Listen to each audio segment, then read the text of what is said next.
Hello guys, இன்றைக்கி நம்ம சேனலில் என்ன ரெசிபி பார்க்க போகிறோன்னா மகா சிவராத்திரி ஸ்பெஷல் ரெசிபி கோதுமை ஹல்வா ரெசிபி தான் பார்க்க போகிறோம். அதுக்கு முன்னாடி சேனல் இன்னும் சப்ஸ்கிரைப் பண்ணலைன்னா சப்ஸ்கிரைப் பண்ணிக்கோங்க. வாங்க வீடியோக்குள்ளே போகலாம். இந்த கோதுமை ஹல்வாவை வந்து கோதுமை கேசரின்னு சொல்லுவாங்க. ஏன்னா ப்ரொசீஜர் வந்து கிட்டத்தட்ட கோதுமை கேசரி மாதிரி தான் இருக்கும். அதை எப்படி செய்கிறதுன்றதான் இந்த வீடியோவில் பார்க்க போகிறோம். வாங்க வீடியோக்குள்ளே போகலாம். ஃபஸ்ட்டு வந்து ஒரு பாத்திரத்தில் அரை கப் அளவுக்கு வெல்லம் எடுத்துக்கலாம். நீங்கள் வந்து வெல்லத்துக்கு பதிலாக சர்க்கரை கூட ஆட் பண்ணிக்கலாம். இப்போ வந்து வெல்லத்துக்கு வந்து நான் அரை கப் அளவுக்கு தண்ணி ஊற்றி நல்லா வெல்லம் கரையிற அளவுக்கு மட்டும் ரெடி பண்ணி எடுத்துக்கிறேன். வெல்லம் நல்லா கரைஞ்சி வந்துருச்சு. இப்போ வந்து நம்ம ஸ்டவ் ஆஃப் பண்ணிக்கலாம். நீங்கள் வெல்லம் வந்து பொடி பண்ணி நல்லா க்ளீன் பண்ணி வச்சுருந்தீங்கன்னா நீங்கள் அப்படியே வந்து டைரெக்டாக ஆட் பண்ணிக்கலாம். இந்த மாதிரி நம்ம செய்யும் போது வெல்லத்தில் வந்து தூசி எல்லாமே வந்து வடிகட்டி நம்ம ஆட் பண்ணிக்கலாம். அதுக்காக தான் இந்த மாதிரி மெத்தடில் செய்கிறோம். இப்போ வந்து ஒரு பேனில் 3 டேபிள் ஸ்பூன் அளவுக்கு நெய் ஆட் பண்ணிக்கலாம். நெய்யை ஆட் பண்ணிவிட்டு உங்களுக்கு தேவையான நட்ஸ் அண்ட் ட்ரை ஃப்ரூட்ஸ் வந்து ஆட் பண்ணிக்கோங்க. நான் இங்கே வந்து முந்திரியும் கிஸ்மிஸ் மட்டும் ஆட் பண்ணியிருக்கேன். இது ரெண்டையும் சேர்த்து நெய்யிலே வறுத்துட்டு தனியாக எடுத்து வச்சுக்கோங்க. நீங்கள் வந்து இந்த ரெசிபி வந்து ஹல்வா மாதிரி செய்கிறீங்கன்னா அரை கப்பு நெய் எடுத்துக்கோங்க மொத்தமாக. அதை கொஞ்சம் கொஞ்சமாக ஊற்றி ஆட் பண்ணிக்கலாம். அப்படி வந்து நீங்கள் கேசரி மாதிரி செய்கிறீங்கன்னா 1/4 கப் நெய் வந்து முதலே ஆட் பண்ணுறது கரெக்டாக வரும். இப்போ வந்து அந்த நெய்யிலே வந்து 1 கப் அளவுக்கு கோதுமை மாவு ஆட் பண்ணிக்கலாம். நீங்கள் வந்து கம்மியாக ஆட் பண்ணாலே நிறையா வரும். ஸோ வந்து நிறைய ஆட் பண்ணிடாதீங்க. 1 கப்பு அளவுக்கு மட்டும் ரெடி பண்ணிக்கோங்க.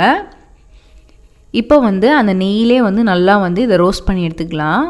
இப்போ வந்து நம்ம ரெடி பண்ணி வச்சுருக்க வெல்லமை வந்து வடிகட்டிட்டு ஆட் பண்ணிக்கலாம். வெல்லம் ஆட் பண்ணோன்னா நல்லா வந்து கொதிச்சு வரும். ஸோ வந்து அப்படியே வந்து கிண்டி விட்டுருங்க. அந்த ஹீட்லேயே கிண்டி விட்டால் தான் நல்லா கட்டி விழுகாமல் இருக்கும். ஸோ வந்து வெல்லம் ஆட் பண்ணிவிட்டு நல்லா மிக்ஸ் பண்ணி விட்டுருங்க. வெல்லம் ஆட் பண்ணோன்னா ரொம்ப கெட்டியாக இருக்க மாதிரி இருக்கும். அதனால் வந்து சுடுதண்ணி வந்து கொஞ்சம் கொஞ்சமாக ஆட் பண்ணி நல்லா மிக்ஸ் பண்ணிக்கலாம். நீங்கள் சுடுதண்ணியை வந்து முன்னாடியே வந்து ஆட் பண்ணிவிட்டு அதுக்கப்புறம் கூட வெல்லம் ஆட் பண்ணிக்கலாம். இல்லைனா வெல்லம் ஆட் பண்ணிவிட்டு கூட சுடுதண்ணி ஆட் பண்ணிக்கலாம். நீங்கள் எப்படி ரெடி பண்ணாலும் இந்த மாதிரி வந்து கன்சிஸ்டன்சியில் வந்துடும். நல்லா மிக்ஸ் பண்ணிகிட்டே இருந்தீங்கன்னா இந்த மாதிரி வரும். நல்லா இன்னும் வந்து கட்டி இல்லாமல் மிக்ஸ் பண்ணிக்கிட்டே வாங்க. நீங்கள் மிக்ஸ் பண்ணிக்கிட்டே இருக்கும் போது இந்த மாதிரி வந்து பபிள்ஸ் வரும் இடையில. நல்லா வந்து இன்னும் கெட்டியாகணும். ஸோ வந்து நல்லா கிண்டிக்கிட்டே இருங்க. கட்டி இல்லாமல் நல்லா வந்து சாஃப்டாக வந்து கெட்டியாக அந்த மாதிரி வந்துகிட்டே இருக்கும். நெய் வந்து பிரிஞ்சு வர ஆரம்பிக்கும். உங்களுக்கு வந்து நெய் கம்மியாக இருக்க மாதிரி தோணுச்சுன்னா இன்னும் கொஞ்சம் நெய்யை வந்து கொஞ்சம் கொஞ்சமாக ஆட் பண்ணி நல்லா மிக்ஸ் பண்ணிக்கிட்டே இருங்க.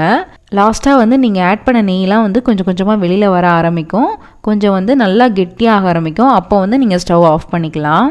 இப்போ வந்து பார்த்திங்கன்னா நான் கேசரி பதத்தில் வந்து இதை ரெடி பண்ணி எடுத்திருக்கேன்.